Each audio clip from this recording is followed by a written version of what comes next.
Ana María está ahí conversándonos, yo las voy subiendo para que ustedes también tengan ahí la evidencia del caso como tal.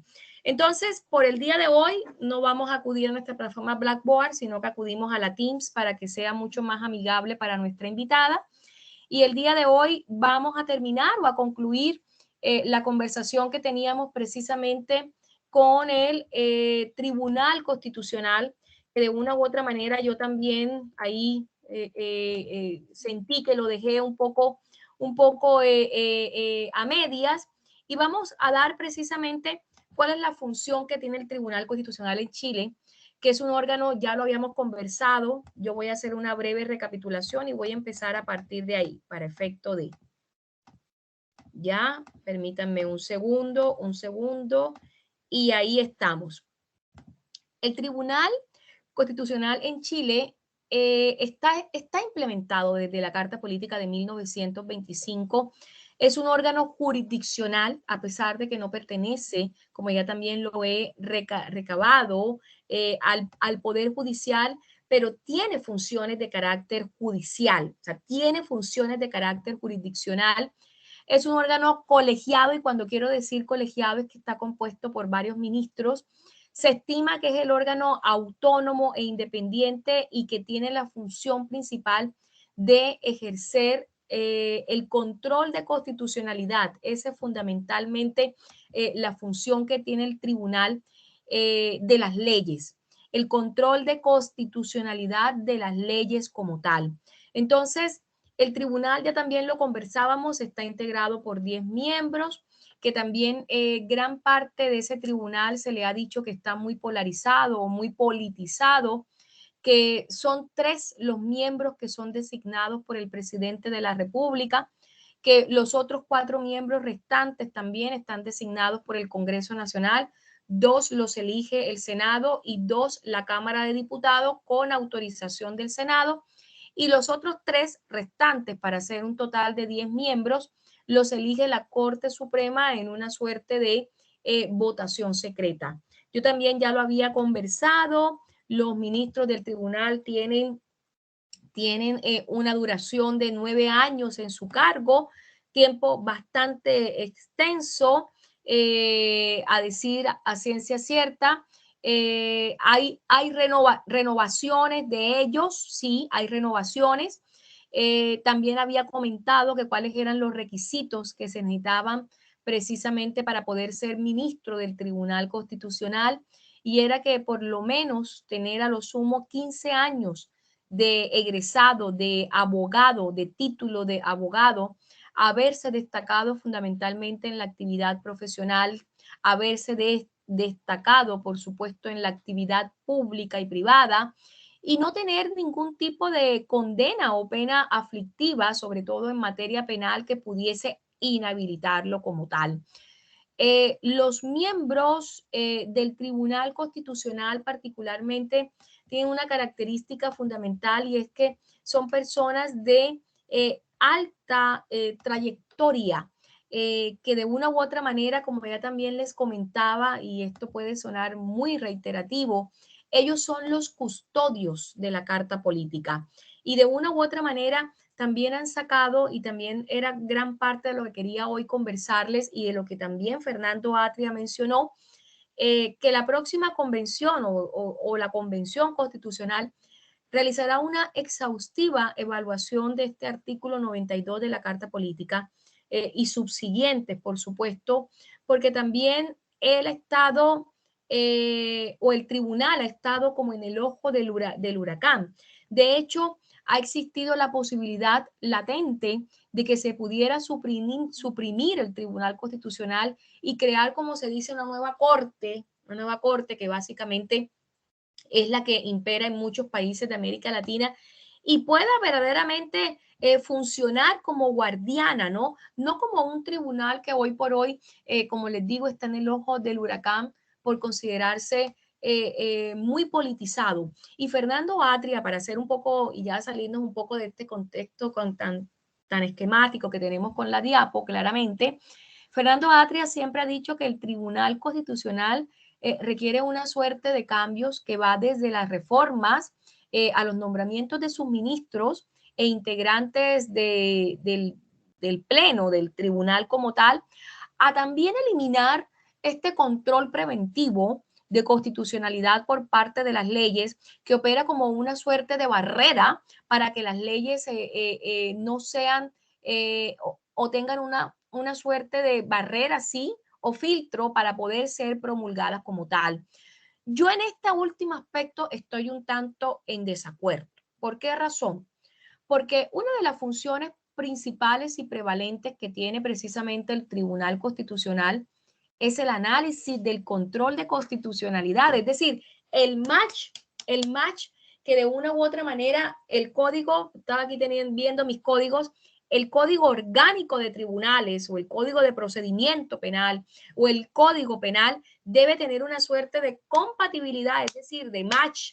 Yo les hice la corrección a algunos de ustedes, no voy a decir nombre porque eso sería una falta de respeto a todo rigor, pero el Código Civil está subordinado a la Carta Política. Es más, el Código Civil está supeditado a la Carta Política. Sobre la Carta Política, en Chile, el ordenamiento jurídico chileno es muy protector de la Carta Política. La de 1980, la de la dictadura, lo que ustedes quieran denominar hoy por hoy, pero es muy protector de la Carta Política y está bien, porque la Carta Política es la norma de normas. Y cualquier ley que quiera salir a la luz pública o a la vigencia pública debe estar en compatibilidad precisamente con la Carta Política como tal. Muy probablemente la Convención Constitucional va a recabar y a reiterar precisamente sobre el rol que cumple el Tribunal Constitucional y la posibilidad que tiene o la posibilidad latente y existente que quieran eliminarlo y que de una u otra manera se redistribuyan las funciones quizás en la Corte Suprema. Pero ojo, en algún momento en la Carta de 1925, la constitucionalidad de las leyes estuvo a cabeza de la Corte Suprema. Entonces luego se trasladó con una reforma que hubo en 1970 al Tribunal Constitucional como tal. Entonces yo creo que más bien la idea es mejorarlo, reperfilarlo. Hace falta muchas audiencias públicas para que de una u otra manera también se pueda conocer cómo debate el Tribunal Constitucional, que no solamente sea cuando hablamos de retiro, que es a donde el foco se coloca en el tribunal, no, que de una u otra manera el Tribunal Constitucional se le permita a través de las distintas audiencias públicas visualizar exactamente cómo ejerce ese control de constitucionalidad y que no sea una tercera cámara o un legislador negativo, no. Es un custodio de la Carta Política y en razón de ello, pues claramente requerirá su propia reforma bajo el perfeccionamiento de su función como tal, pero su facultad preventiva, que se trata precisamente de la constitucionalidad de las leyes, por nada del mundo debe desaparecer, porque le quitarían lo custodio, le quitarían precisamente la fuerza que tiene el Tribunal Constitucional, le quitarían sus facultades y eso no puede ser. En el Tribunal Constitucional deben existir, lo que sí también se predica es que siendo un órgano jurisdiccional, el presidente de la República no debiese, y voy a ser muy coloquial o muy informal en mis palabras, no debiese meter mano. ¿Por qué? Porque el tribunal es un asunto de cortes, ¿ya? El tribunal es un asunto de cortes. Presidente de la República con su poder ejecutivo. El Tribunal Constitucional, a pesar de que no pertenece directamente al Poder Judicial, pero está acompañando al Poder Judicial como tal. Entonces, lo que se busca de una u otra manera cuando se habla de esta reperfilación de funciones del tribunal es que el presidente no nombre los ministros porque está generando polarización y está generando en la justicia debe existir un sistema de pesos y contrapesos, es decir, para que esta señora, que es la que siempre nos representa a la justicia, que es con la venda, la diosa, la famosa diosa Temis, que está con la balanza de la justicia, bueno, esa balanza quiere decir los pesos y contrapesos, es decir, las ventajas y las desventajas, buscando siempre el equilibrio judicial. Y claramente la Corte Suprema no pudiese suplir las funciones del Tribunal Constitucional, porque entonces le daríamos mucho más poder a la Corte Suprema de lo que ya tiene. Entonces, no le puedes quitar a uno y darle mucho más a otro, no. Tienes que buscar un equilibrio. Y claramente el equilibrio está en mejorar, en darle mayor apertura al Tribunal Constitucional en cuanto a quizás presentar las diferentes audiencias públicas cuando se realizan los controles de constitucionalidad de las leyes más importantes del país como tal. Y por supuesto que el nombramiento de sus miembros no esté dotado de polarizaciones tan claras como es la que ejerce o influye, por supuesto, el presidente de la República. Pero yo creo que sí hay que mantener el control preventivo de constitucionalidad, porque de una u otra manera es ese match, esa compatibilidad, ese estudio que hacen los ministros pertenecientes al Tribunal Constitucional para efecto de adecuar las leyes, los decretos, las resoluciones. Cualquier texto jurídico debe estar perfectamente integrado a la Carta Política como tal, que es precisamente esa función que tiene el Tribunal Constitucional como tal.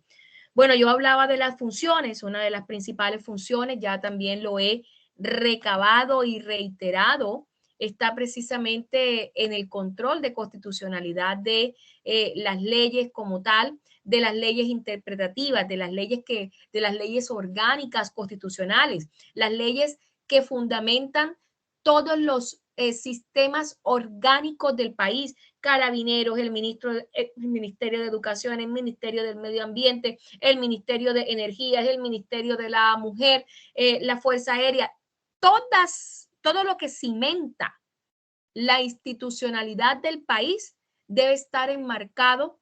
La ley que crea la Comisión de Televisión debe estar enmarcado por una ley orgánica constitucional. Y estas LOC, como también lo mencionaba en algún momento, hacen parte de este ejercicio del control constitucional de manera preventiva que hace el Tribunal Constitucional y dice, un momento, esta ley antes de ser promulgada por el presidente de la República debe pasar por mis manos.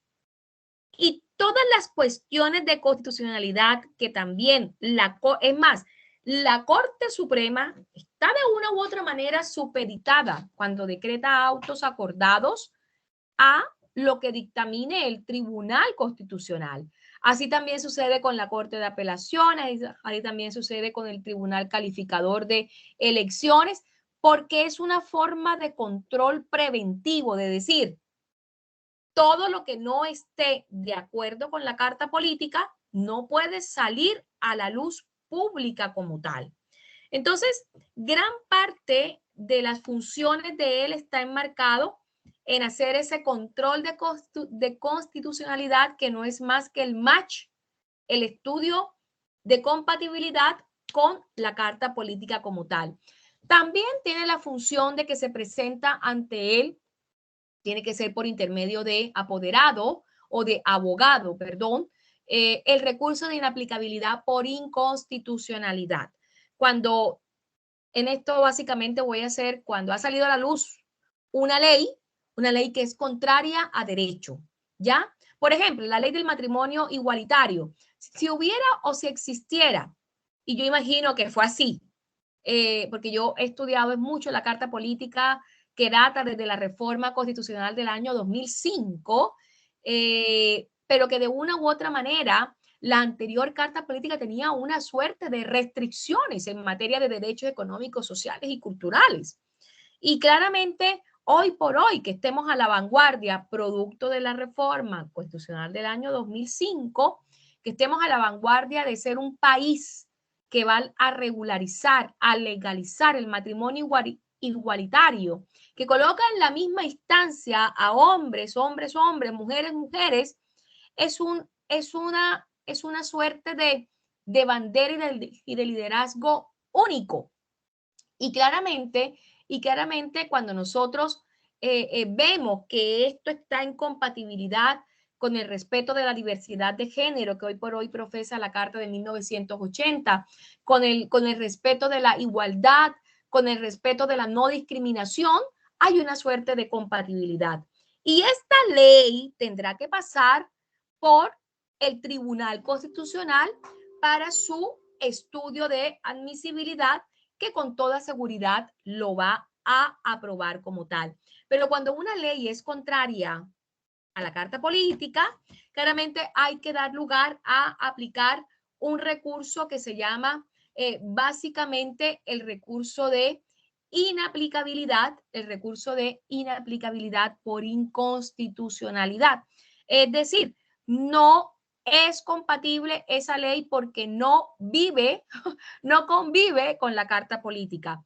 También le corresponde al Tribunal Constitucional informar al Senado cuando se ha declarado la inhabilidad del presidente de la República a través de un impedimento físico o mental que le inhabilite para el ejercicio de sus funciones. Eso, el conducto regular es el Senado, pero el tribunal también tendrá que hacer un examen de admisibilidad que claramente conlleve, en definitiva, a la dimisión del presidente, es decir, a la renuncia del presidente como tal. Claramente también el Tribunal Constitucional tiene una altísima influencia cuando tiene que declarar organizaciones y movimientos o partidos políticos que se han conformado conforme a los requisitos legales y se han obviado algunos de los requisitos que están dispuestos, sobre todo en el artículo 19. El Tribunal Constitucional también incide para declarar la inconstitucionalidad de dichos partidos, movimientos, organizaciones como tal. En todo caso, el tribunal tiene un poder bastante sólido que hoy por hoy permite, por supuesto, tenerlo en una suerte de guardián, de custodio, de velar por la supremacía constitucional y que de una, perdón, de una u otra manera, claramente, si existe algún tipo de ley que esté contraria a la Carta Política, el Tribunal Constitucional con toda seguridad la va a declarar inconstitucional como tal. Se me fue por el lado que no era la voz. Bueno, eso básicamente a las funciones del Tribunal Constitucional, que la gran mayoría de sus miembros son elegidos. En el caso puntual, cuando se determina por esta elección tripartita y dupla, que son los 3 miembros elegidos por la Corte Suprema, 3 por el presidente de la República, 2 miembros elegidos por el Congreso, 2 miembros elegidos por la Cámara con autorización del Senado.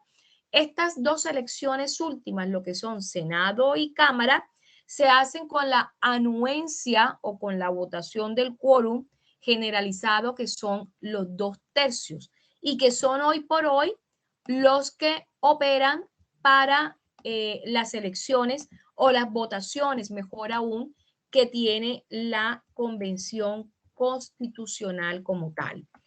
Y eso es, digamos, a mejores rasgos de cómo funciona, por supuesto, el Tribunal Constitucional en Chile, que reitero, se le ha hecho muchísimas críticas hoy por hoy, porque se manifiesta que es un órgano eminentemente polarizado. Por favor, yo no quiero pasar a la Contraloría General de la República sin antes precisarles algo. Yo tengo aquí el libro precisamente de Fernando Atria y permítanme solo un segundo, es desplazarme a mi biblioteca para efecto de. Regálenme un segundo, por favor, si son tan amables. Vamos a ver, ahora no lo veo a la vista.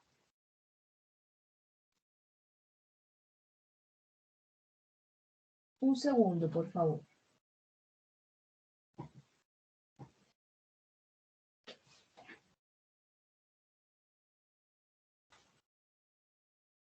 Vamos a ver si está aquí. Claramente, aquí creo que estamos. Y claramente, permítanme, aquí Fernando Atria tiene una particular alusión frente al Tribunal Constitucional que en este momento mi memoria me falla para efecto de, aquí estamos. Y que yo voy a simplemente a manera de ampliarles un poco más la información para que no se queden restada de ella, manifestarles, regálenme un momento, por favor.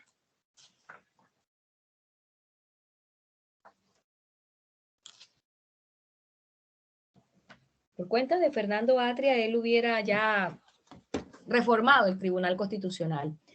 Claro, la premisa que él manifiesta, para ser un poco más clara, y permítanme leerlo para efecto de que ustedes queden con una conciencia del concepto más aterrizado, los poderes actuales que tiene el Tribunal Constitucional son excesivos. Es necesario revisar el control que hace el Tribunal Constitucional referente a los proyectos de ley de entrada y de salida, lo cual interfiere claramente con el proceso legislativo del Parlamento. Asimismo, hay que revalidar cuál es la opinión y el criterio de los ministros del Tribunal Constitucional para declarar o invalidar las leyes por inconstitucionales como tal. Claramente él lo que hace, propone dos instancias: o se mejora el Tribunal Constitucional o se crea otro órgano donde el presidente de la República no tenga injerencia.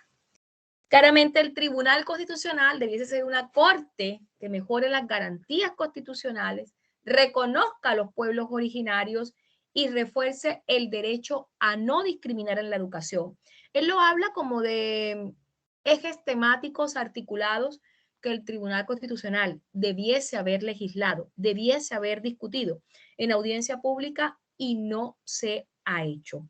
Dice que la Carta Política no solo bloqueó el desenvolvimiento normal de la política democrática, más allá de las condiciones razonables de una regulación constitucional, sino que sometió a los chilenos a una retórica hostil de la política y adversa a las múltiples dimensiones de la libertad reconocidas por el Tribunal Constitucional.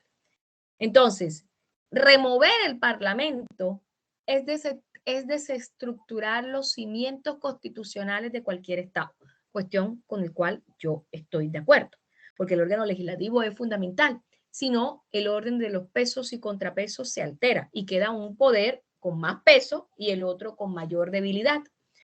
Y claramente, al final dice que el Tribunal Constitucional está dotado de una suerte de discrecionalidad, que lo que hace es que genera discriminación entre los diferentes proyectos de ley, opacando la transparencia y los procedimientos necesarios para la toma de decisiones que debiese tener el órgano custodio de la Constitución. Esto como a grandes rasgos también para promoverles un poco el sentir y el querer de lo que claramente predica Fernando Atria. Regálenme solo un segundo para confirmarle a la profesora Ana María que ya dentro de poco nos vamos a conectar, por favor. Jacqueline, ¿alguna preguntita?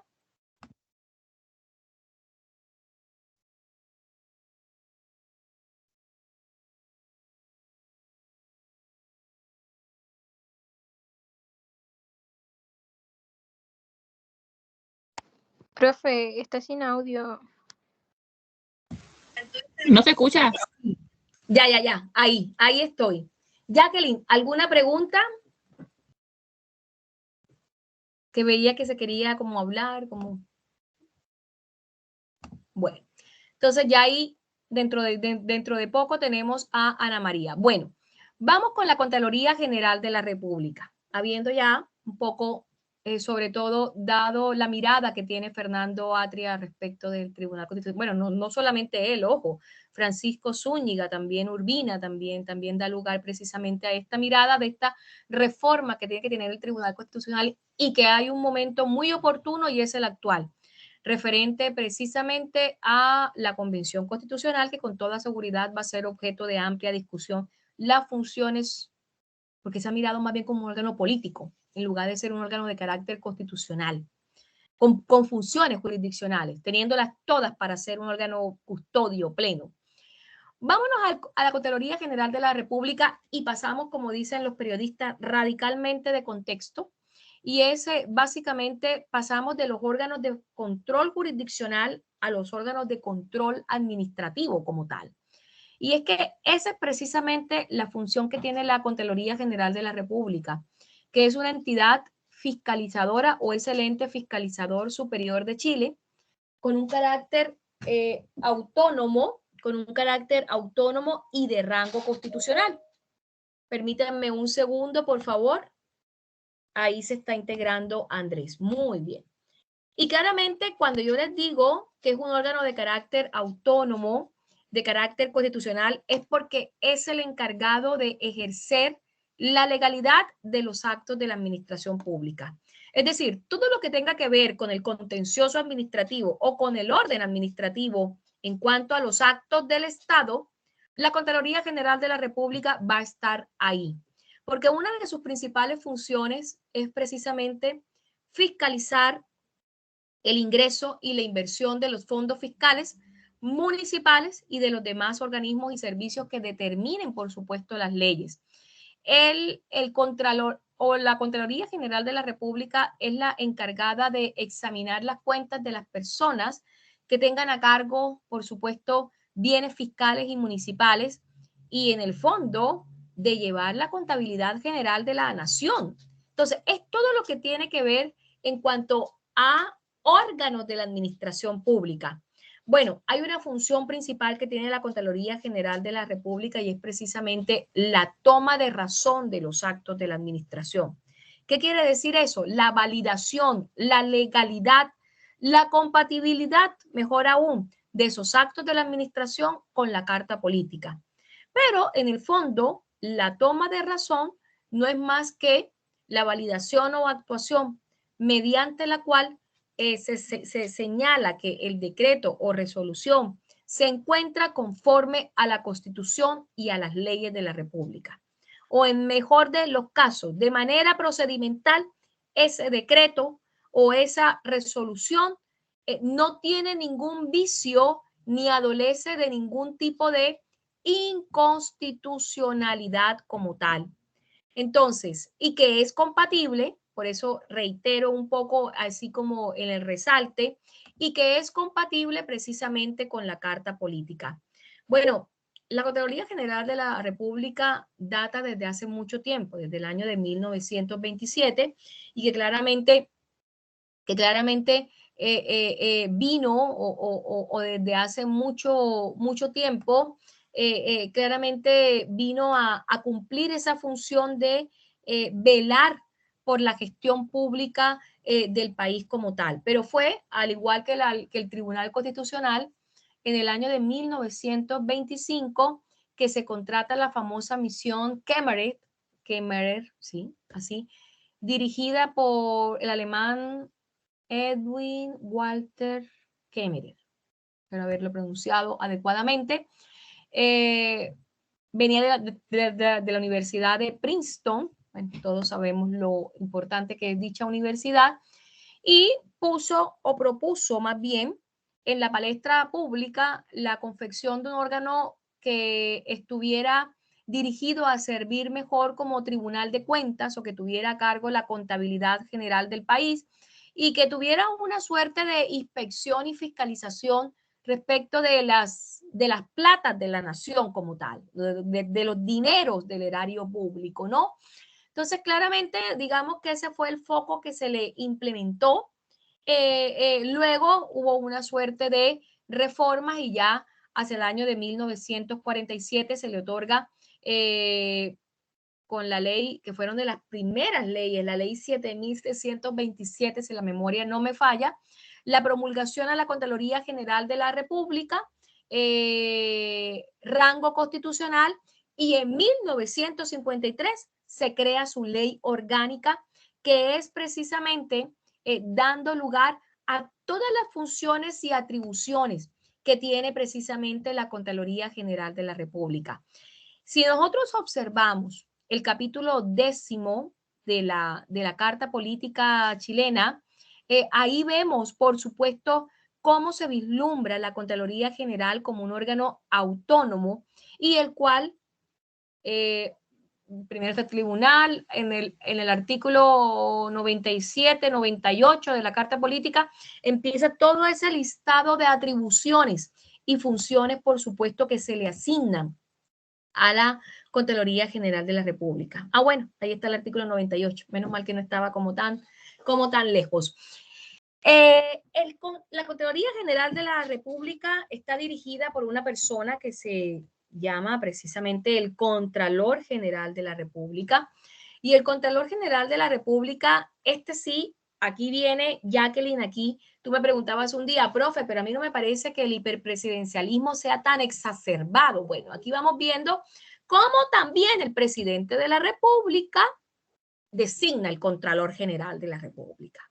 De acuerdo con la anuencia o con el quórum de los 3/5 de los senadores en ejercicio, y claramente el Contralor de la República no es menor, es un cargo que dura alrededor de 8 años. Ya debe estar por culminar el actual Contralor de la República. Se me escapa en este momento que de hecho él tuvo un conflicto de competencia es Jorge Bermúdez Soto, con su vicecontralora, que por cierto la vicecontralora salió después, mucho después de ese conflicto, y todo se entiende de que el contralor actual tuvo mucho que ver en aquella renuncia como tal. Bueno, para ser contralor de la República, el requisito primordial es que la persona debe estar en posesión de un título de abogado. Por un periodo no menor a 10 años, se exige a lo sumo el ejercicio del derecho de los 10 años, haber cumplido 40 años, ser ciudadano con derecho a sufragio, cesará en el cargo, como todos los funcionarios públicos, si ha cumplido la edad de 75 años de edad.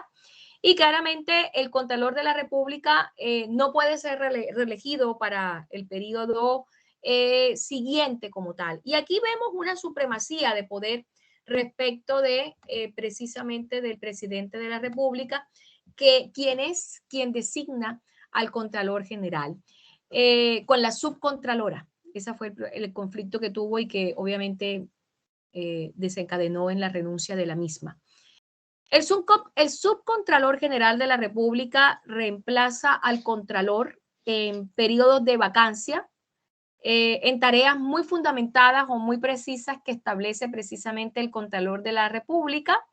En el reemplazo o en la subrogancia se establece bajo ese decreto cuáles van a ser las funciones, pero el subcontralor también tiene una función de base permanente, que se desempeña siempre como juez del Tribunal de Cuentas de primera instancia en el juicio de cuentas que se da o que está presidido precisamente por el Contralor de la República. El subcontralor estudia todos los asuntos que tienen que pasar a firma del Contralor General como tal.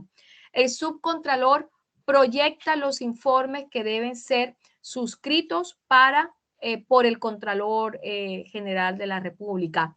Él puede firmar por orden del Contralor cuando el Contralor le ha asignado, por supuesto, esas atribuciones, la toma de razón de los decretos y resoluciones de determinadas materias, ¿no? Participa activamente en el juicio de cuentas, ya eso lo había comentado, y es el asesor más directo del Contralor General de la República como tal. Esa es la función, digamos, primordial, ¿no? Pero la Contraloría General de la República, como ya lo he dicho y ustedes lo deben saber como futuros administradores públicos mejor que yo, una de sus grandes funciones es la función de auditoría, la función jurídica, y en esa función jurídica tenemos algunas subdivisiones, como es la función de dictaminar, la toma de razón, que es la validación de que ningún decreto, ninguna resolución, ninguna ley está en contravía de la Carta Política. La función auditora cae por su propio peso. ¿Por qué razón? Porque es la Contraloría General de la República y ella debe velar por el cumplimiento de las normas jurídicas, que todo el patrimonio público esté totalmente resguardado y que exista algo que también para ustedes es fundamental, que se trata precisamente de la probidad administrativa como tal. Y ellas evalúan la función de auditoría, evalúa precisamente el control interno de esos servicios, ¿no? Fiscaliza todas las disposiciones, todos los preceptos, todas las resoluciones que se dicten sobre la administración financiera del Estado como tal. Y en razón de ello, claramente, esta función de auditoría es la que se ha llamado para la Contraloría General de la República, el control de auditoría externa o el control externo como tal. Que, ojo, también comparten mucho la función fiscalizadora con la Cámara de Diputados cuando hay requerimientos por la Cámara de Diputados que deben ser sometidos a control de la Contraloría General de la República como tal. Y eso radica, digamos, una de las principales funciones que tiene la Contraloría. Otra de las funciones es la función jurídica. ¿Por qué? Porque ella es la encargada de la juridicidad, o sea, de mantener la legalidad de los actos de la administración del Estado, para que esos actos de la administración del Estado se puedan ajustar a derecho, respeten el Estado de Derecho como tal. Y en virtud de ello, tienen varias funciones, pero una de ellas, que ya lo he mencionado, es la toma de razón. Pero otra de las funciones que también es relevante es precisamente la función de dictaminar. Y esa función de dictaminar radica fundamentalmente en que interpreta, dictamina a través de las resoluciones, interpreta las normas jurídicas en el ámbito administrativo como tal. O sea, la Contraloría, no, como es un órgano de carácter autónomo y constitucional, todos sus pronunciamientos tienen una suerte de interpretación de carácter administrativo, ¿no? Que sirve de referente para los dictámenes o para los futuros dictámenes que son sometidos a su consideración o se tienen como referencia en los distintos juicios fiscales como tal. Entonces, la Contraloría en el fondo viene a cumplir una suerte de órgano generando lo que se llama el precedente administrativo a través de sus diferentes pronunciamientos, resoluciones, interpretaciones como tal. Y fundamentalmente una de sus grandes funciones es precisamente la toma de razón. Porque la toma de razón, como ya ustedes también lo deben saber mucho mejor que yo, es el control preventivo de juridicidad que se efectúa precisamente a través de una suerte de control de constitucionalidad y legalidad de los decretos y resoluciones que deben ser tramitados ante ella, cualquier nombramiento, la toma de razón, y de los decretos con fuerza de ley que también dicta el presidente de la República, también son sometidos a esta toma de razón como tal, que reitero que no es más que un control preventivo de juridicidad, un mini control de constitucionalidad, es decir, un mini control porque el gran control lo hace el Tribunal Constitucional. Pero es precisamente para que todos los pronunciamientos, sobre todo aquellos hechos, nombramientos hechos por el presidente de la República, se validen, se constaten, se compatibilicen con lo que dictamina precisamente la Carta Política como tal. En el fondo, la Contraloría General de la República es el principal órgano fiscalizador que de una u otra manera controla la disposición del erario público en esa materia, en la materia de administración de los bienes del Estado como tal. Y tenemos el Tribunal Electoral Regional, o también como se pudiese, el Tribunal Electoral Regional opera en regiones, pero antes que ello tenemos el Tribunal Calificador de Elecciones. Es decir, tenemos un tribunal calificador principal, que es la máxima instancia de la justicia electoral, no forma parte del Poder Judicial, pero sí es un órgano de carácter jurisdiccional especial.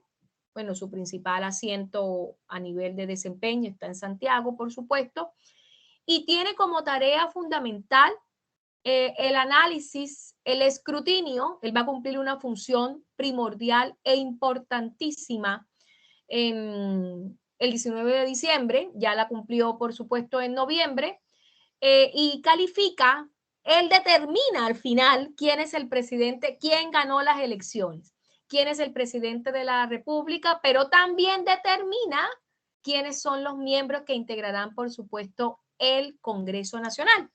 Él influye, por supuesto, en las votaciones de orden o producidas por sufragio popular. Él es quien de una u otra manera determina el conteo de votos que será sometido para poder elegir presidente y cualquier miembro y cualquier cargo de elección popular. El Tribunal Calificador de Elecciones resuelve todas las reclamaciones, todas las controversias que se puedan suscitar en torno a una elección como tal. Y por esa razón, ese Tribunal Calificador de Elecciones tiene una composición de 4 ministros de la Corte Suprema designados por esta mediante sorteo. También tiene, por supuesto, su propia ley orgánica y un ciudadano adicional, es decir, hay un 5º ministro que hubiera ejercido el cargo de presidente o vicepresidente de la Cámara de Diputados o del Senado por un periodo no inferior al año. Entonces, ahí también influye la Corte para la designación de esta persona que operaría como un 5º ministro del Tribunal Calificador de Elecciones. No obstante, el Tribunal Calificador de Elecciones también cumple funciones dentro del plano regional como tal. Y es precisamente esos tribunales regionales que también se confluyen con el Tribunal Calificador de Elecciones Central para conocer el escrutinio general, para conocer la calificación de las elecciones, para también conocer lo que sucede, sobre todo en el plano de las regiones, como son las elecciones populares de alcalde, concejales, hoy por hoy gobernadores. Malo el audio, parece. Por favor. ¿Profe, me escucha? Te escucho. Ah, disculpe que recién tenía el audio. Yo la escuchaba, pero no podía hablarle. Por eso no le contesté. No te preocupes. No, mi pregunta Cuéntame. era, ¿por qué tiene que haber un 5º integrante? Eso es. Mira, Jacqueline, las decisiones en derecho se toman por votación en general. Siempre los integrantes de las altas cortes, llámese Poder Judicial, llámese Contraloría, llámese Tribunal Constitucional, requieren un número impar, porque ese número impar va a dirimir un conflicto que se produzca por equivalencia de votos. Por esa razón, si tenemos 4 ministros, siempre van a haber, puede ser, así como puedes encontrar que los 4 ministros estén en desacuerdo, así puedes encontrar que los 4 ministros estén de acuerdo. Y si están de acuerdo, no hay consenso. Tiene uno que dirimir el conflicto. O si hay 2 que están de acuerdo y 2 que están en desacuerdo. Por eso siempre los tribunales, las cortes de apelaciones, la Corte Suprema, son de número impar, porque tiene alguno que dirimir el conflicto, es decir, cerrar. Bueno, votaron 4 a favor, votaron 4 en contra. ¿Qué hacemos? Bueno, el voto está en cabeza suya. Usted quien va a dirimir y que va a equilibrar esa balanza si lo hace a favor o en contra como tal. Entonces, por esa razón, ese 5º ministro, y ese 5º ministro es muy político, ojo, porque ese 5º ministro sale de la Cámara de Diputados y del Senado, y sale aquel que haya cumplido las funciones de presidente o vicepresidente por menos de un año o por el término de un año, ¿ya? Para que pueda tener la posibilidad de ser ministro de Tribunal Calificador de Elecciones como tal. Esa es la razón fundamental y que no solamente sucede en el Tribunal Calificador de Elecciones. Por eso es que también existen también ministros suplentes, porque de una u otra manera permiten que ante una vacancia del protagonista original, que es algo que también nosotros tenemos como una falencia o debilidad en el sistema político chileno, que no tenemos un vicepresidente que cubre la vacancia del presidente, tenemos un ministro del Interior que vendría a ocupar esa vacancia, pero nunca un ministro va a tener las funciones de un vicepresidente. Por ende, yo creo que la Convención Constitucional también, cuando le toque conversar sobre las funciones presidenciales, va a plantear la posibilidad de un vicepresidente que cubra la vacancia o la inhabilidad o incompatibilidad que pueda presentar el presidente de la República. Y eso, ojo, tampoco está muy lejos de la realidad, porque con todo lo que ha sucedido, tuvimos un presidente que estuvo sometido en 2 oportunidades al impeachment o juicio político. Entonces, tampoco es que estemos muy lejos de la realidad que se requiera la figura de un vicepresidente como tal. Bueno, en cuanto a los tribunales electorales regionales, ellos cumplen, por supuesto, las funciones que son designadas por parte del Tribunal Calificador de Elecciones, digamos, por el plano central, que es obviamente lo que también se ha llamado el famoso CERVEL, que opera en todas las regiones, en Arica, Parinacota, en Tarapacá, en Antofagasta, en Atacama, en Coquimbo, en Valparaíso. Bueno, tenemos la principal, la región metropolitana. Tenemos la de la región, se me está escapando una, la de Libertador O'Higgins, la región del Maule. Cada una de las regiones tiene su tribunal calificador de elección regional. ¿Precisamente para qué? Para que analice el escrutinio general, la calificación de las elecciones de los consejeros regionales, de los alcaldes, de los concejales, organizaciones gremiales y juntas vecinales.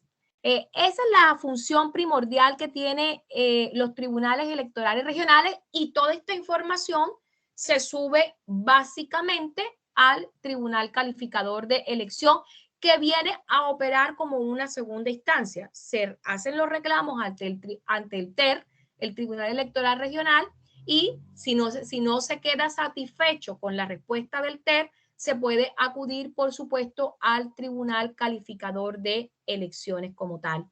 La creación de ellos tiene particular función desde la Carta Política de 1980, en la cual se crea precisamente el Tribunal Calificador de Elecciones y se le establece como una suerte de órganos de carácter subordinado jerárquico los tribunales electorales regionales como tal.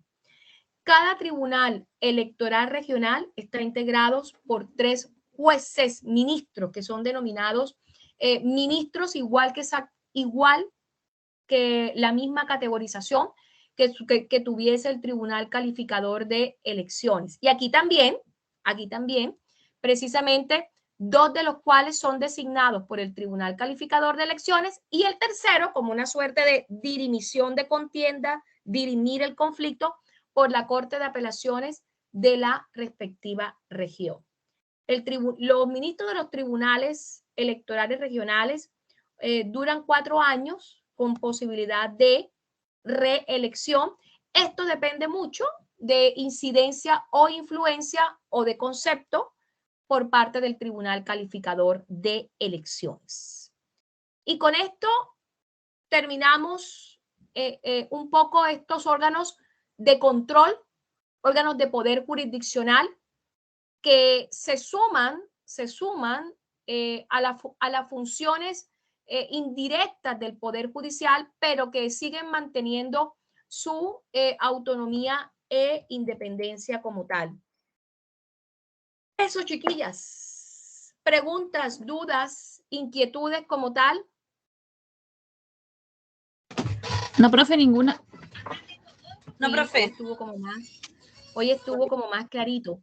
Vamos a ver si yo no veo en sala a Ana María. Vamos a ver. Voy nuevamente. Permítanme un segundo, por favor, si son tan amables. A ver exactamente qué pasa con nuestra invitada. Ahí parece que ya está. Vamos a ver. Ah, no, ahí está Andrés. Vamos a ver qué sucede con nuestra. Dice que no tiene acceso. Vamos a ver. Vamos a ver si ella se puede conectar. Vamos a ver. No hay nada perfecto en esta vida, ¿no?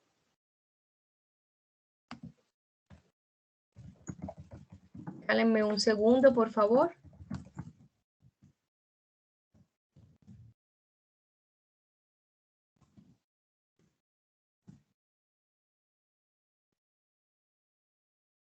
No debes tener inconveniente porque uno se puede conectar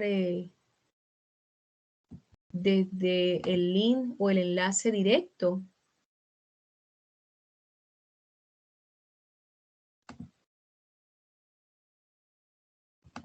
Permítanme un segundo. Vamos a dar 5 minuticos. Voy a restarme del audio para efecto de no incomodarlo. Si quieren, vayan por un cafecito, un tecito, pero ya nos conectamos.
Ana María, ahí estás conectada ya.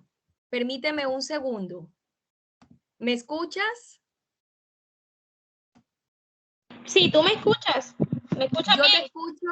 Yo te escucho perfectamente, perfectamente. Permíteme, ahora sí, descargar un poco la presentación que tú me enviaste para darle también como la formalidad del caso. Permíteme un segundo. Un segundo. Bueno, te cuento que me pude fue conectar desde el celular porque desde el computador no he podido conectar. Entonces voy a intentar, mientras tú vas buscando eso, yo intentar conectarme aquí nuevamente desde el computador. Ya, perfecto, A ver si les perfecto. puedo No te compartir preocupes. pantalla. No te preocupes, no te preocupes.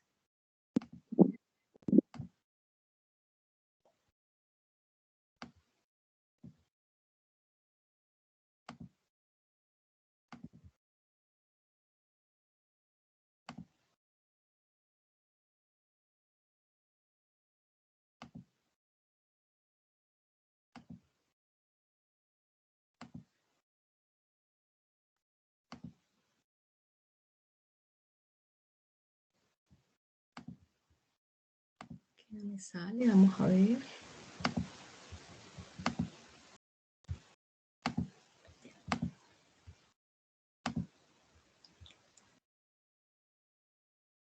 Ya. Ahí parece que ya puedo.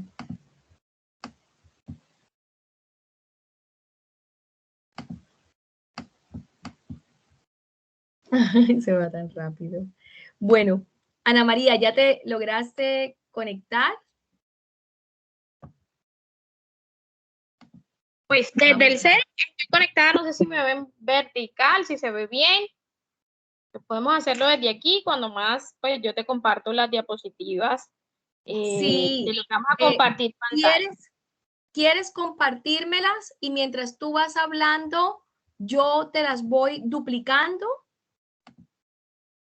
Listo, dale, ya estoy intentando, no sé si te sale que ya ingresé para confirmar contigo si aparezco con el nuevo dispositivo. Vamos a ver, vamos a ver, vamos a ver. Vamos a ver, no me aparece. Espera un momento. Me está dejando. Tranquila, no te preocupes que estos impases suelen suceder. Estás.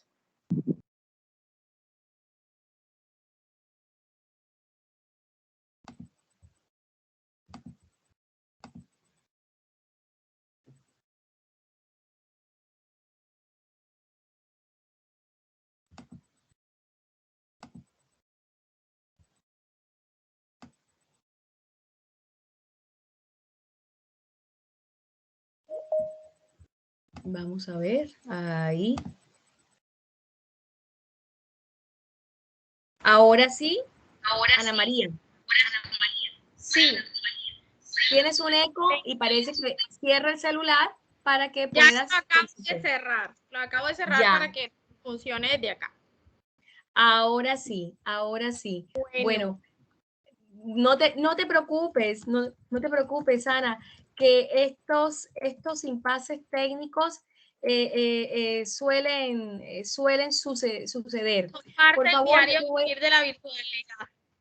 es el diario vivir de la virtualidad y por más de que ya hoy por hoy estemos un poco más expertos, claramente no deja de suceder este tipo de novedades. Ana María Sierra Vitola, bienvenida a IEP, Universidad Andrés Bello, a esta sesión de carácter vespertino y que sondea precisamente en la órbita del derecho constitucional. La profesora Ana María Sierra es académica de la Universidad de San Buenaventura, seccional Cartagena, Colombia. Y claramente hoy, Ana María, tú eres especialista en derecho laboral. En este momento se me escapa todos los títulos que ostentas hoy por hoy. Por favor, agradeciendo que me los complementaras y que claramente hoy nos va a acompañar con una temática que me pareció muy interesante, sobre todo, Ana, que estamos en la contingencia de la Convención Constitucional y qué más propicio en torno al debate del derecho constitucional, la tutela de los derechos fundamentales desde la órbita laboral, pero que también se compagina o se mira desde el escenario del derecho comparado. Bienvenida a Chile a través de la virtualidad. Bienvenida acá a la sede de La Serena. Te hago partícipe, por supuesto, de mis estudiantes. Y claramente, como bien me lo habías comentado, si hay alguna posibilidad de que se integren también colegas, por supuesto yo voy a estar aquí más bien cumpliendo el rol de monitora y claramente muy atenta a lo que tú necesites. Bienvenida nuevamente a este escenario académico y por supuesto agradecida por tu tiempo y disposición para con nuestra casa de estudios. Muchas gracias. Ay, muchísimas gracias por la invitación, por hacerme partícipe de este espacio, de este proceso no solamente académico, sino que en parte este proceso que llega a las aulas y que hace parte de la academia también se ve reflejado mucho en los procesos de aceptación y creación del derecho. El derecho prácticamente es 100% vivo, es un derecho que trasciende las realidades y trasciende incluso las fronteras. Entonces, muchísimas gracias por invitarme a participar en este evento. En Colombia vamos a estar transmitiendo el evento el día 14 de diciembre y el 9. Entonces, esperamos compartir con ustedes también el espacio y con otros chilenos también esta oportunidad. Maravilloso. Bienvenida. Lo primero gracias. es como invitarlos y decirles que desde Colombia, desde la Universidad San Buenaventura y desde mi escenario profesional, agradecidas con esta invitación. Y lo segundo es ya entrando en materia con relación al derecho constitucional, nuestra base de derechos fundamentales tiene un tinte o el derecho laboral. Bueno, mi especialidad es derecho laboral y seguridad social. Soy magistra en Dirección y Gestión de Recursos Humanos y en Cooperación Internacional, ahorita maestrando en Cooperación Internacional para el Desarrollo. Y base de esa estructura de gerencia, coach y liderazgo de la Universidad de Pompeu Fabra, básicamente lo que buscamos en todo ese proceso de aprendizaje es precisamente integrar, sentir que esa globalización no solamente está en el punto del papel, sino que el derecho se convierte, sí tenemos una soberanía, cada quien tiene su estructura organizacional, pero finalmente todos somos seres humanos y todos tenemos unas realidades que muchas veces coinciden, independientemente de nuestros factores culturales o de nuestro mismo factor del ordenamiento jurídico que rija nuestro país. Entonces, el derecho laboral tiene una ventaja que lo pone dentro de un escenario de aplicación muy global. Y parte de esa aplicación global parte de ese cosmopolitan, de que todos funcionamos dentro de una misma sociedad y nos conectamos a partir de las multinacionales, nos conectamos sobre el desarrollo que tiene un país frente a otro.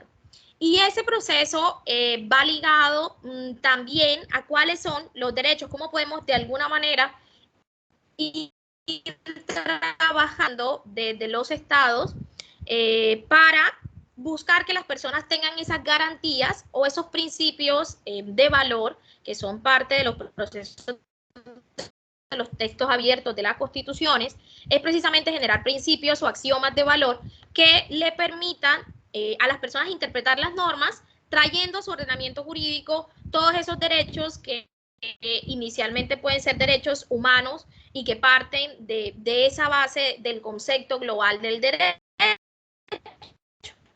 y de esas garantías particulares.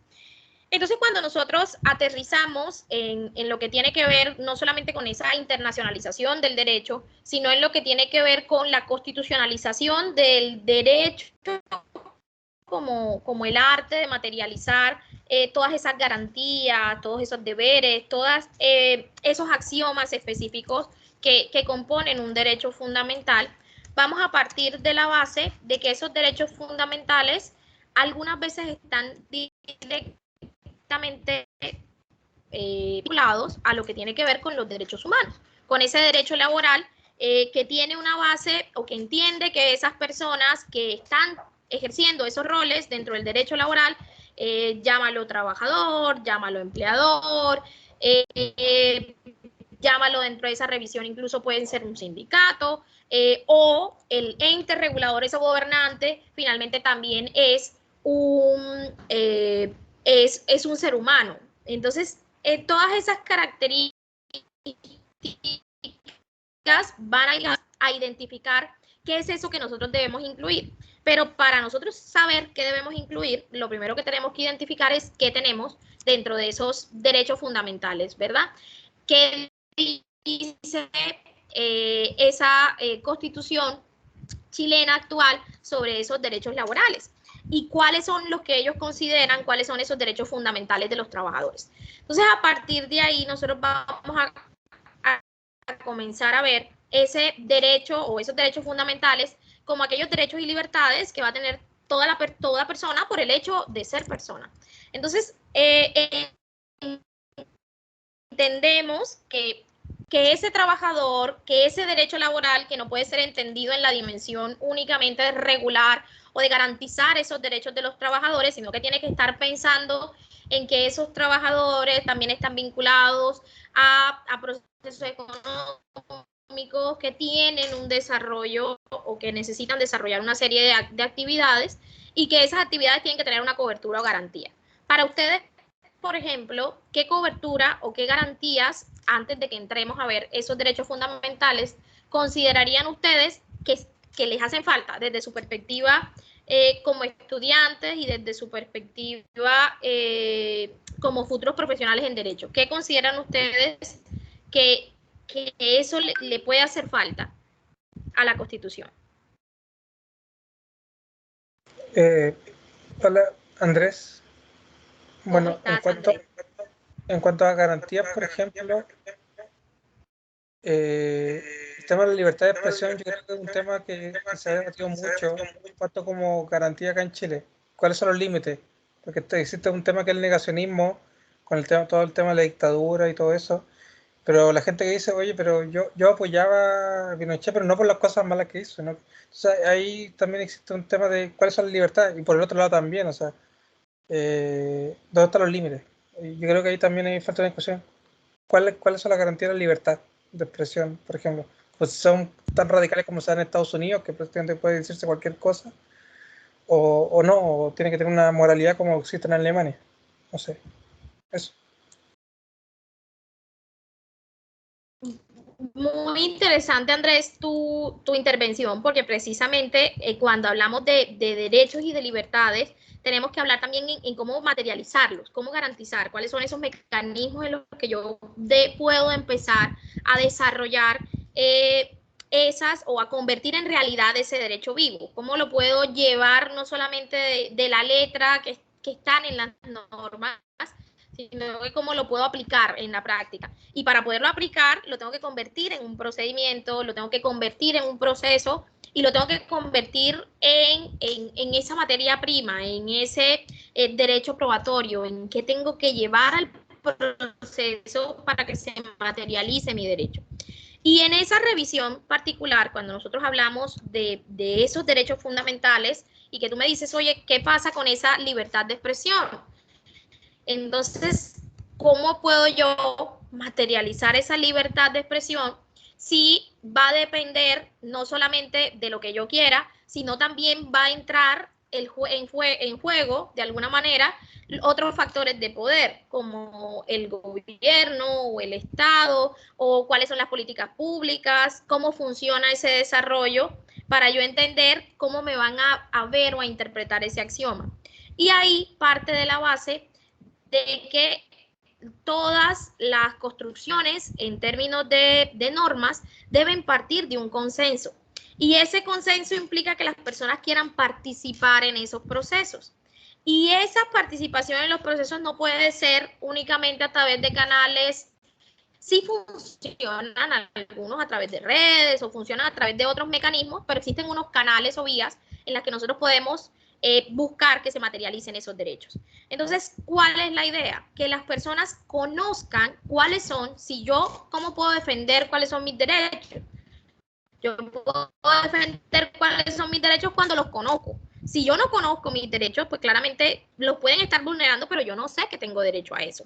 Entonces, parte de no solamente entender que estás haciendo una construcción para que se cree una nueva reglas de juego, esa constitución que va a ser las reglas de juego que van a regir nuestra vida en sociedad y los axiomas que vamos a tener para identificar cuáles son nuestros modelos, o cómo debe ser o cómo debe funcionar determinado sector en particular dentro de la sociedad, sino que también nosotros vamos a identificar cuando hablamos de derecho laboral de cuáles son esos derechos que tengo yo como trabajador, cuáles son esos derechos que se consideran fundamentales que tengo yo como trabajador, cuáles son esos derechos fundamentales que tiene mi empleador, qué me puede exigir mi empleador y que está dentro del marco de la norma.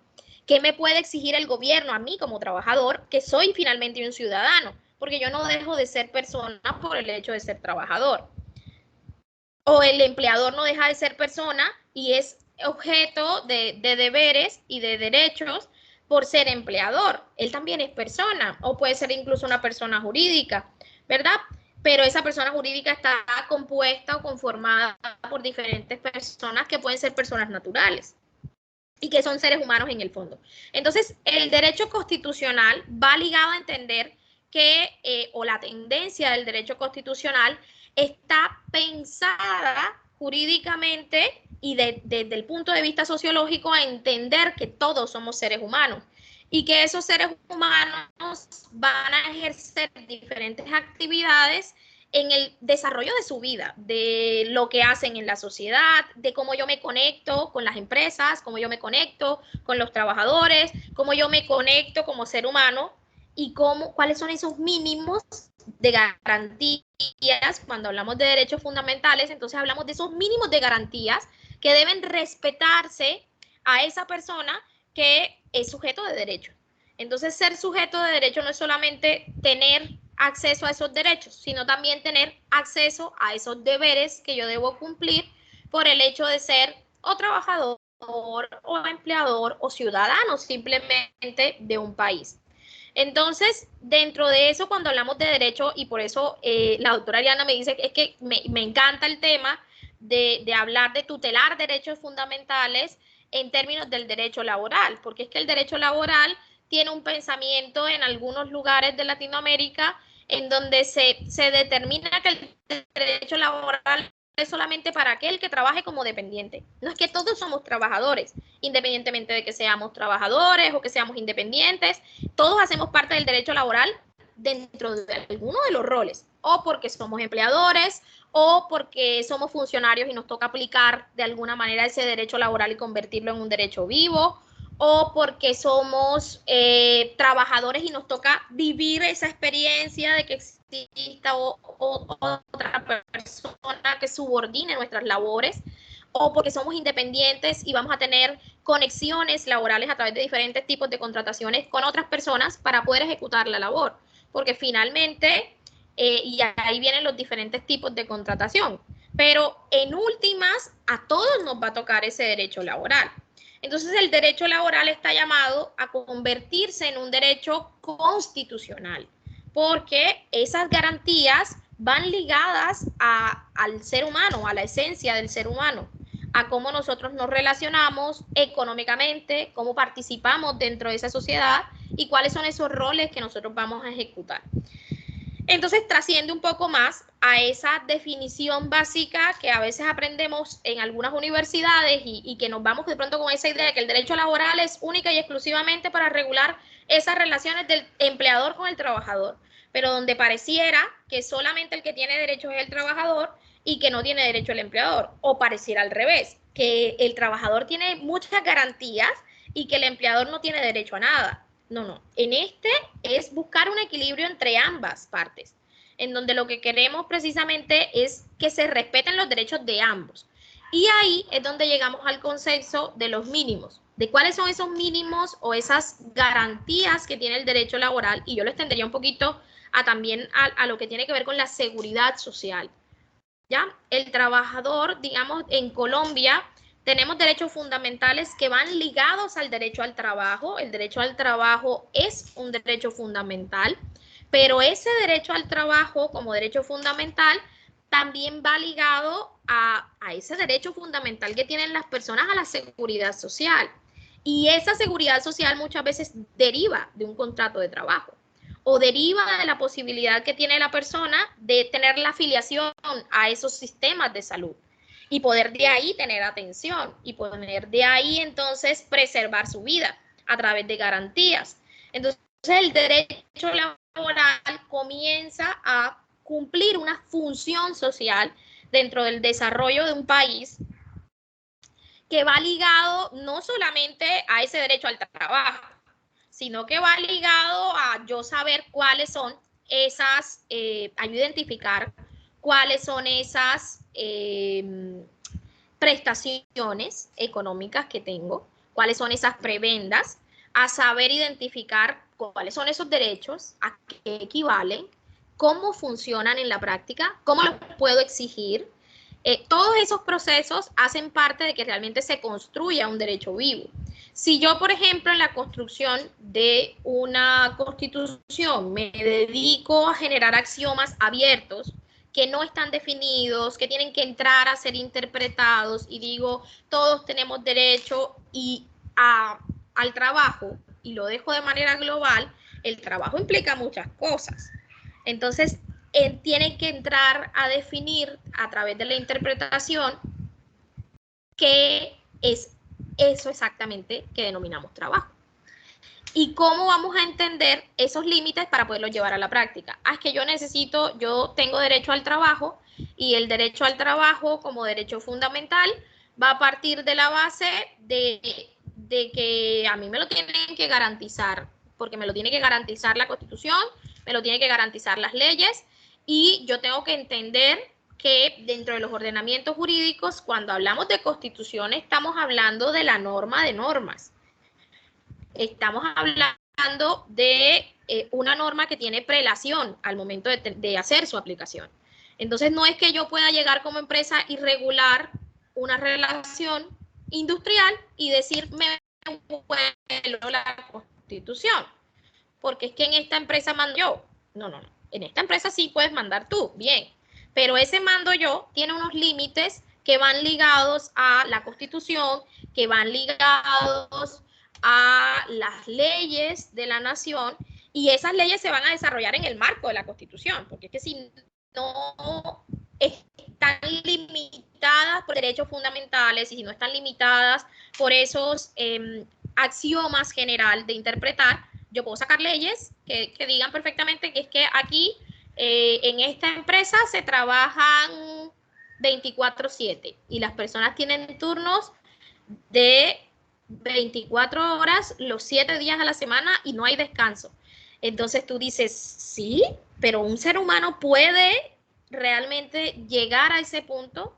Está permitido en los ordenamientos jurídicos la esclavitud a ese punto, o digamos que eso iría no solamente en relación al trabajo, no iría solamente en contra de la Constitución, sino que estamos hablando que va en contra de los derechos humanos, de la vida de esa persona que está detrás y que es tu trabajador.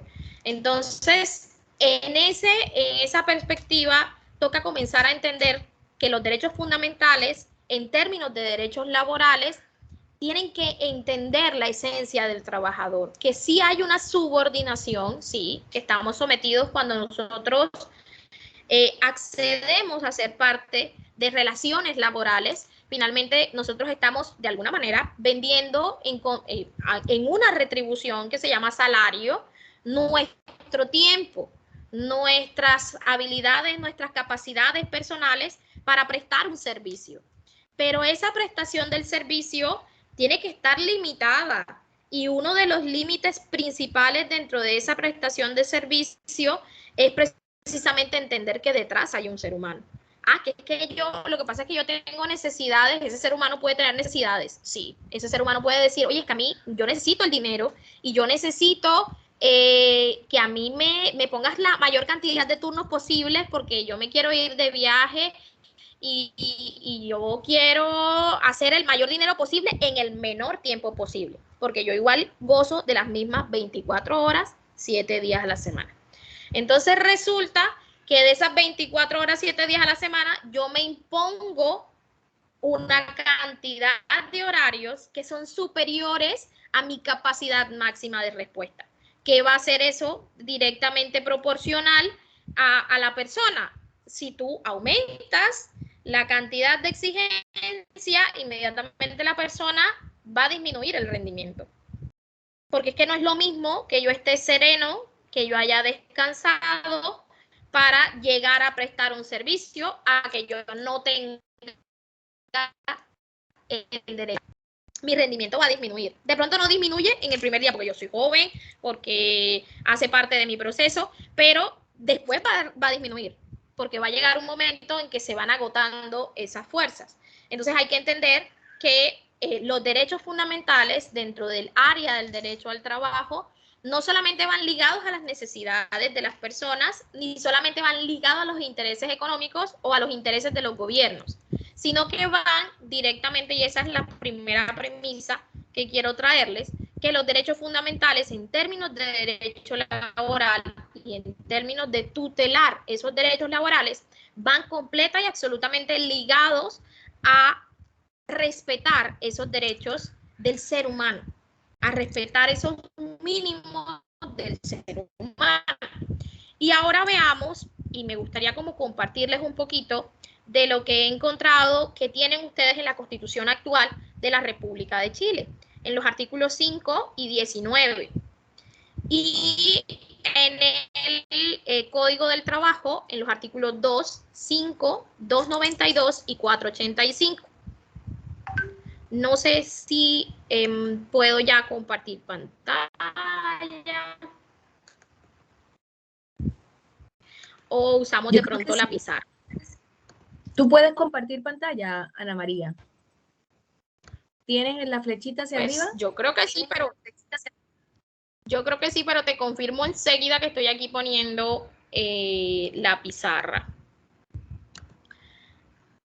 Entonces, vamos a compartir aquí. A ver si ahí se observa. Todavía no. No, sí. No, sí puedo compartir, pero no sé, no está saliendo.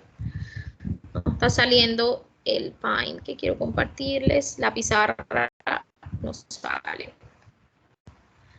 Entonces, bueno. Comparte voy a abrirles como...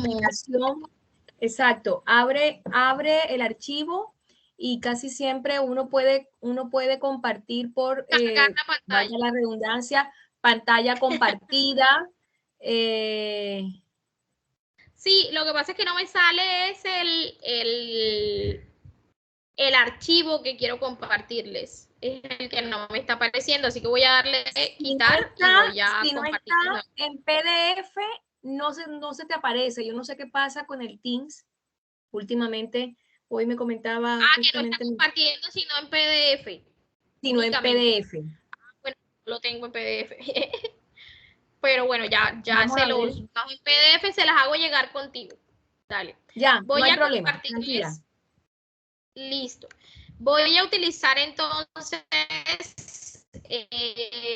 la pizarra. De pronto yo creo que puedo usar la pizarra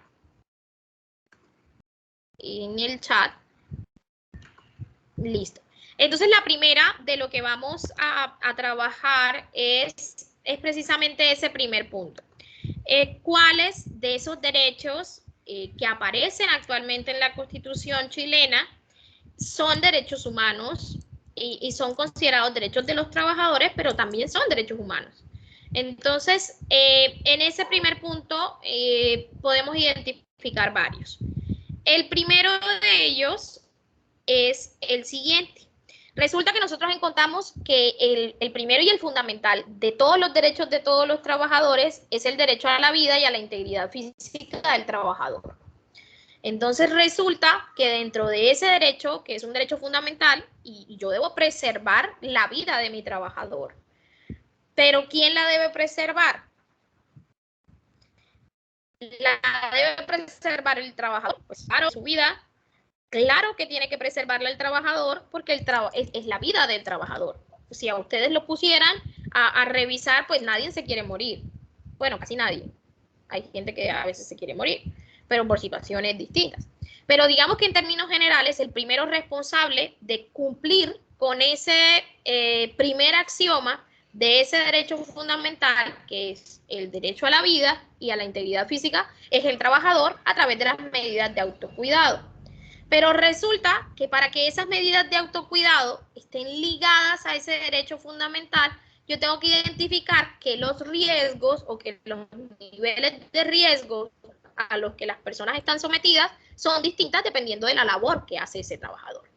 Entonces yo tengo que comenzar a regular cuáles son esas labores de esos trabajadores en donde ellos exponen más en riesgo la vida. Entonces yo les pregunto, ¿será que si yo soy un pintor de alturas y yo me cuelgo desde un edificio por un cable de vía a través de los elementos de especial protección y me cuelgo a pintar fachadas del edificio, tendré el mismo riesgo que el pintor que entra y pinta las paredes en una casa a ras de piso, en donde la altura máxima no va a superar el 1,50 m o los 2 metros.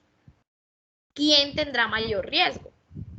Para esa, ¿cómo yo puedo identificar eso dentro de ese proceso de materializar esos derechos? Ah, bueno, listo, yo tengo derecho a la vida y a la integridad física del trabajador. Ajá, pero ¿eso qué significa? ¿Qué tengo yo que hacer? ¿Cuáles son los elementos? ¿Qué tengo que entrar a analizar en el desarrollo de esas relaciones laborales para que se cumpla ese axioma? En ese trabajador, por ejemplo, ¿cuál para ustedes tiene más riesgo? Ya les puse dos opciones. Uno, el trabajador que se monta en un edificio de 20 pisos y se cuelga a través de una línea de vida. Tiene todos los elementos de especial protección, tiene línea de vida, cable de seguridad, arnés de los mejores que existan, seguro de las manos, etcétera. Y el otro es un pintor que llega y va a pintar pues la sala de tu casa en un primer piso. ¿Quién tiene más riesgo? Ambos son pintores. Profe, buenas noches, Jacqueline. Obviamente es el trabajador que se expone a escaleras, a alturas. Obviamente él tiene más peligrosidad de acuerdo al trabajo que está haciendo porque está más expuesto. Pero los empleadores, conforme a lo que estamos hablando, deben entregarle los implementos necesarios de acuerdo a la actividad que se realiza a cada persona. Esos son uno de los derechos fundamentales, derecho a la integridad. Ese es mi aporte. Exacto. Muy bien, Jacqueline, así es. Y entonces yo te pregunto, Jacqueline, y frente a los derechos constitucionales, para efectos de tutelarle a ese trabajador la vida y la integridad física, ¿yo puedo tutelársela a ambas o tengo que tener prelación con el que se tira del piso 40 o del piso 15 frente al que está simplemente pues, entrando al lugar y pintando? No, pues, ambas, obviamente ambas.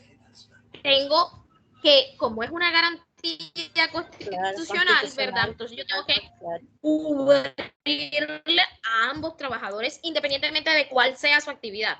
Pero cuando ya voy a convertir ya voy a partir de ese axioma general, ya comienza a cobrar una importancia en términos del derecho probatorio, en términos de materializar esas afectaciones a ese derecho, que es un axioma fundamental, entra directamente tengo que entrar a identificar, oye, cuáles son las circunstancias que están alrededor de qué pasó.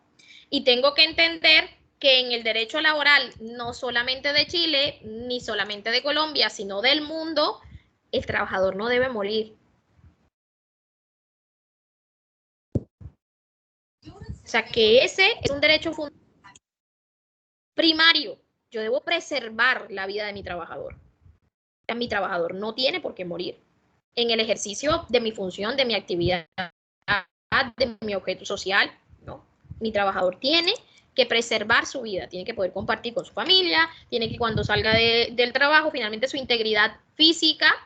E incluso algunos hablan que ese derecho fundamental no solamente va a lo físico, y yo ese derecho de ese trabajador, o yo atento con la integridad de una persona y con la vida de una persona si yo todo el tiempo estoy atacando a esa persona desde el punto de vista emocional o incluso psicológico, porque puedo generar en esa persona, y se los decía al principio, esas ganas de no vivir, pero resulta que es que yo tengo que hacer todo lo contrario.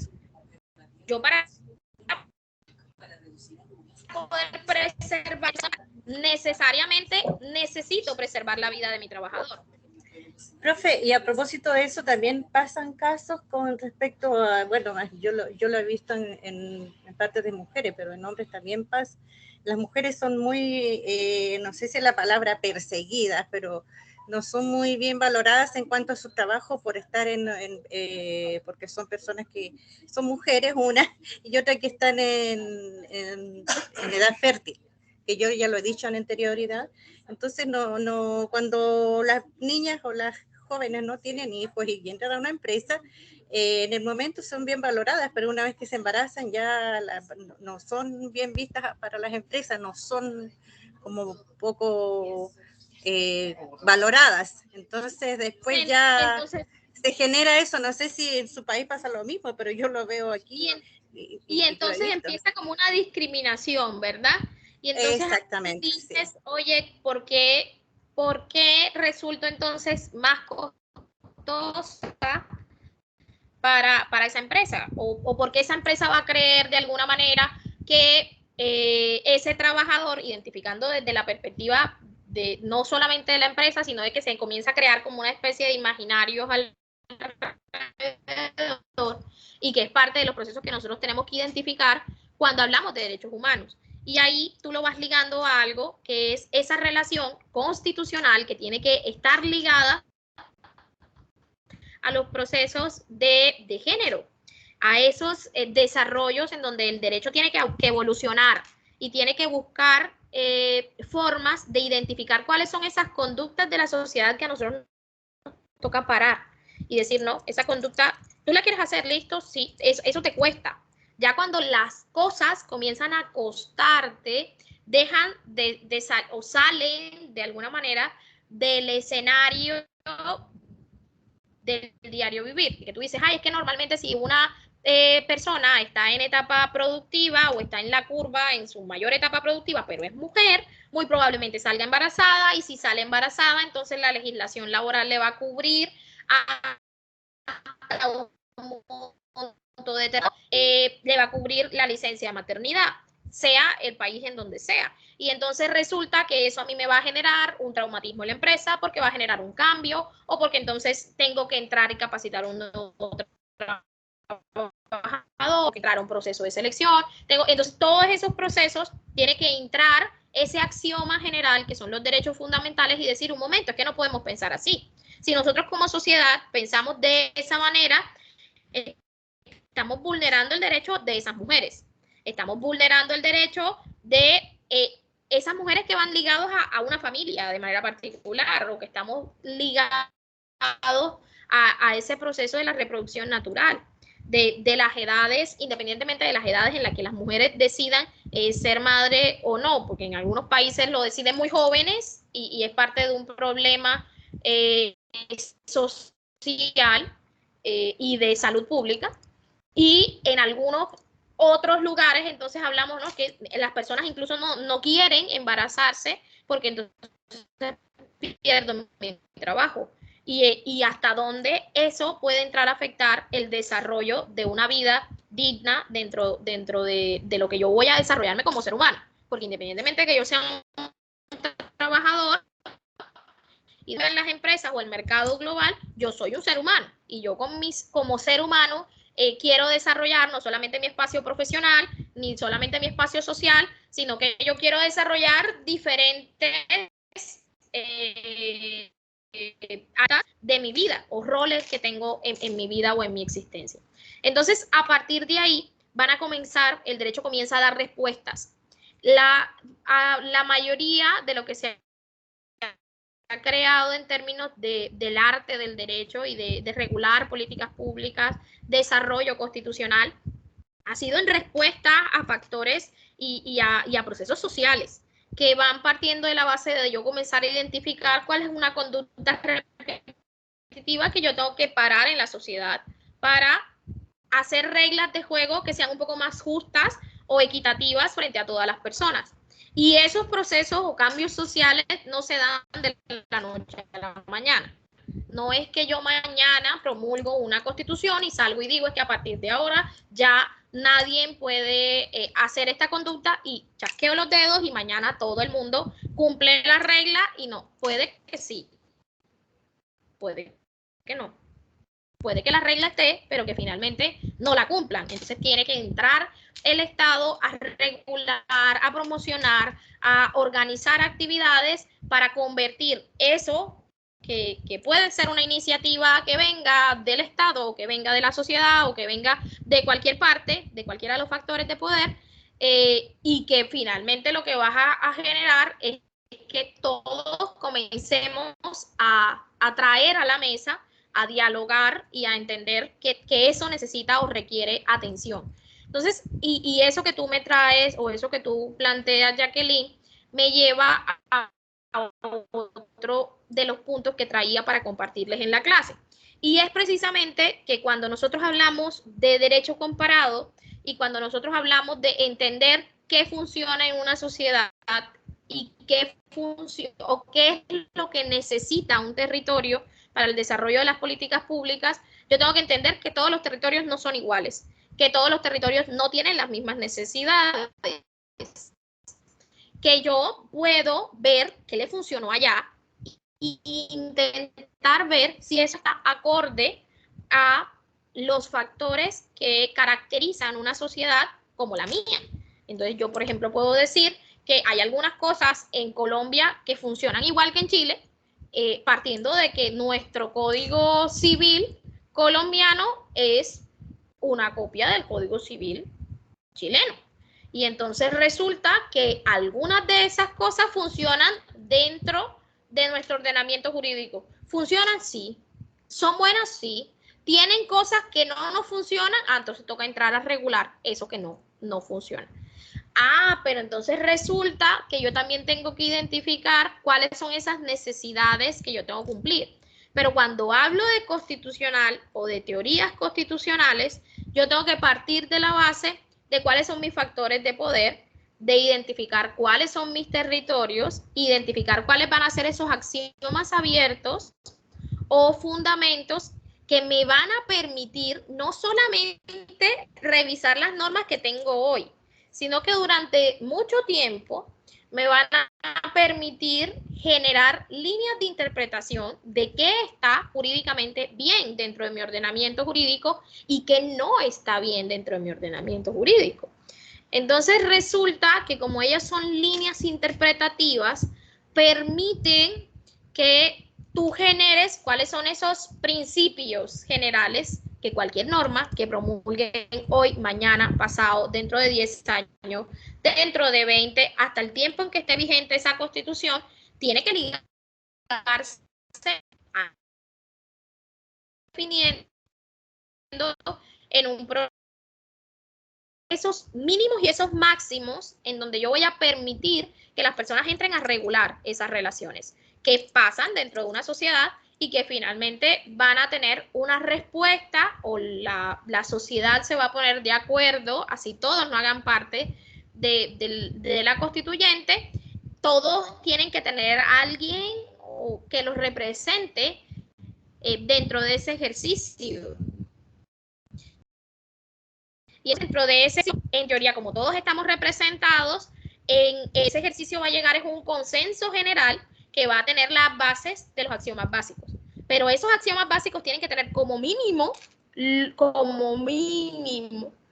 los derechos humanos.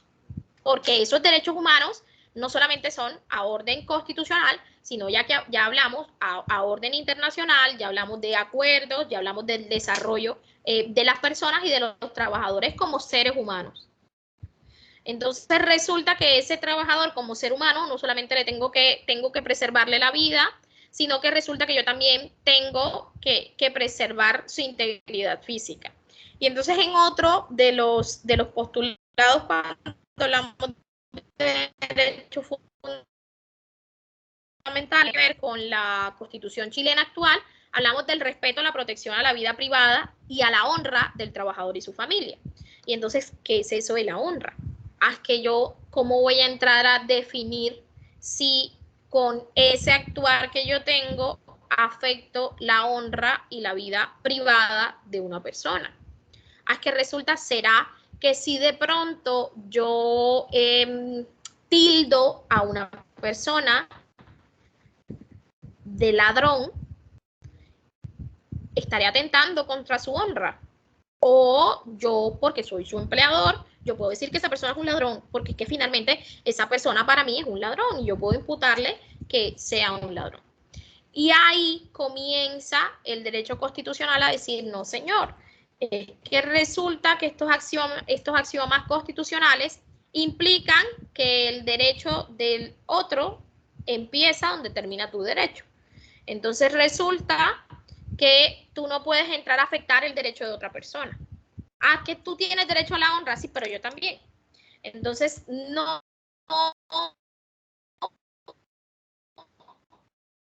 podemos entrar a los axiomas abiertos.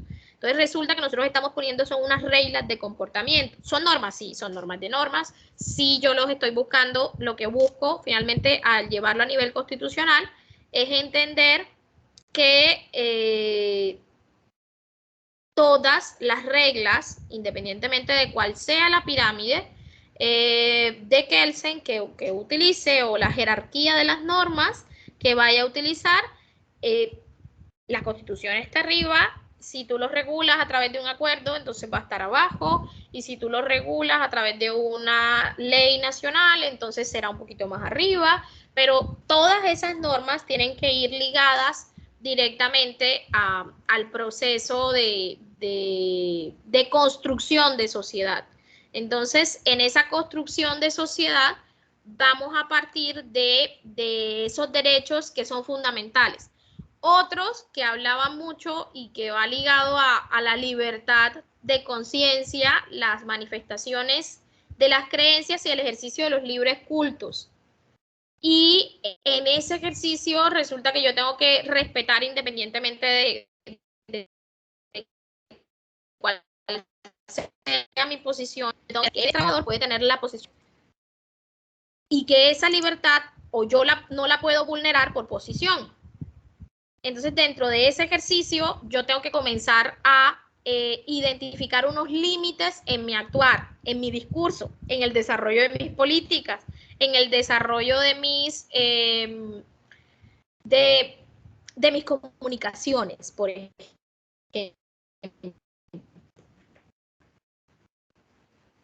Tan simple.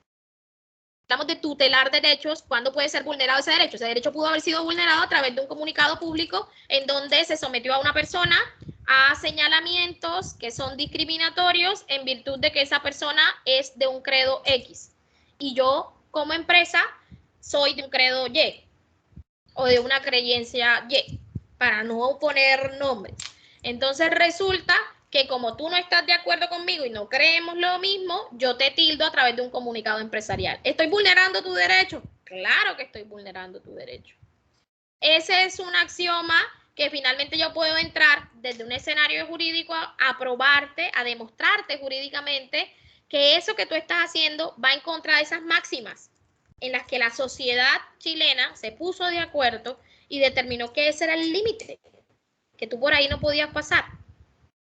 Entonces tú, al transgredir ese límite, tiene que entrar el Estado a través de las actividades jurisdiccionales, de las acciones constitucionales, a decirte eso no se puede. Es que tú tienes que parar, porque es que eso que tú estás haciendo no se hace de esa manera. Y entonces ahí vienen toda una serie de actividades, de todo lo que hay detrás de ser sometido a vulneración de esos derechos constitucionales y ser sometido a la vulneración de tus derechos humanos, porque ahí estamos hablando no solamente de derechos constitucionales, sino que tienen el carácter de derechos fundamentales y tienen el carácter de derechos humanos y que están protegidos también a nivel internacional. Que si tú no encuentras esa protección en el lugar de donde eres, entonces ya te lleva a un escenario internacional en donde puedes entrar a ejercer todas esas, digamos, buscar que se cumplan con esos conceptos o esas máximas.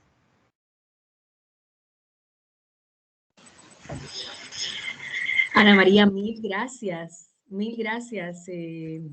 Ya te iba, ya también por respeto Sí. a tu agenda, pero estaba tan entretenida que no te quise interrumpir. De verdad que muchísimas gracias porque mira que lo que se pretendía con la sesión era entender que siempre se han visto los derechos laborales inclusive como a un lado y tratándose de que son derechos fundamentales que están conexos precisamente con los derechos humanos y a través de todas las casuísticas o los casos que tú colocaste, claramente nos evidenciaste cuán importantes y cuán fundamentales, cuán definitivamente determinantes en todo este escenario del derecho constitucional. Además que me encantó esto de los axiomas, que claramente es una distinción y claramente ubica en el escenario lo que pretendíamos con la sesión académica. Ana María Sierra, darte las gracias enormemente, de verdad, también a mis estudiantes. Vi que Camila seguramente ya por plano de tiempo ya dijo, me toca retirarme. Camila sé que tiene niños, así que imagino que ya eso también tuvo que haber incidido. Pero sí, darte las inmensas gracias, de verdad, las inmensas gracias por tu tiempo, por tu disposición, por tu agenda para con nuestra casa de estudio y sobre todo en un tema que todavía falta mucho de dónde ahondar, pero que claramente tú en este tiempo lograste abocar con un conocimiento majestuoso como siempre, ¿no?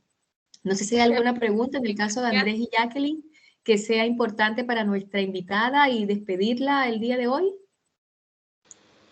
No, de mi parte no, profesor, todo muy claro. Se agradece la forma de expresarse porque a veces da miedo que escuchar a alguien de otro país porque dice a lo mejor modismo, no, pero todo muy claro. Muchas gracias, de verdad. Sí, por mi parte tampoco, no, muy agradecida igual que Andrés, yo entendí perfectamente y bien, agradecerle igual el tiempo que ella comparte con nosotros y sus conocimientos, eso. Gracias, gracias. Bueno, Ana María, profesora Ana María, muchas gracias por la invitación. No, muchísimas gracias. Saludos acá desde Chile y bueno, darte siempre la bienvenida, siempre que la instancia así lo permita y por supuesto el debate académico también así lo otorgue y agradecerte mil veces y muchísimas gracias. Nos veremos prontamente. Cuídate, un abrazo. Vale, que estén muy bien, hasta luego. Hasta luego, un abrazo, profesora Ana María. Chao, chao.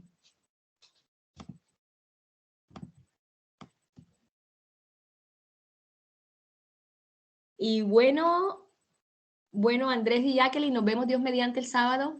Y el sábado, con toda seguridad, finalizamos nuestro módulo. Ese día voy a dar explicación al ensayo, que va a ser la tercera actividad académica, claramente previamente socializándolo. Que tengan bonita noche. Nos extendimos, pero creo que valió un poquito la pena en aras a veces de que terminamos un poquito antes, pero creo que valió la pena. Sobre todo en un contexto. Sí, estaba interesante. Yo también me quedé así como muy atenta escuchándola. Me di cuenta que Camila se retiró, Francesca también, imagino que por temas familiares. Nos vemos el sábado con toda la calma del caso. Un abrazo, que tengan bonita noche y buen descanso. Profesora, hasta luego, buenas noches. Sí, profesora, que descanse, buenas noches. No, a ustedes siempre. Muy gentiles de parte. Chao, chao.